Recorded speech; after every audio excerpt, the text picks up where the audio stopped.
बीवी से हम बिस्तरी से पहले जो है वो अपनी बीवी की शर्मगाह में उंगली डालकर जो है पानी निकाल सकता हूँ कि नहीं।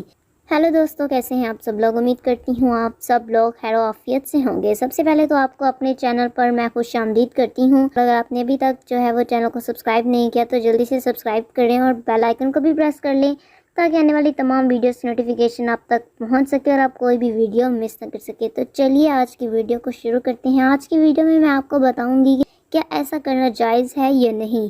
तो चलते हैं इसके जवाब की तरफ। तो इसका जवाब यही है कि बीवी की शर्मगाह में जो है वो उंगली डालकर फारिग करना मुनासिब नहीं है। सबसे पहले जो है वो उसके जिस्म के साथ प्यार करना और बोसों की दार करना जो है सब जायज़ है, लेकिन शर्मगाह में उंगली डालना ये जो है वो जायज़ नहीं है।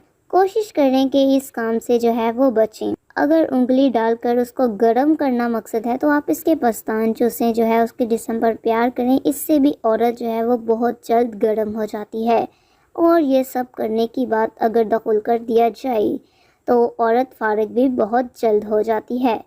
अगर आपको मेरी वीडियो पसंद आई है तो वीडियो को लाइक कीजिए और साथ में दूसरे बाप के साथ शेयर कीजिए और इस तरह की मज़ीद वीडियो चाहिए तो चैनल को सब्सक्राइब कीजिए।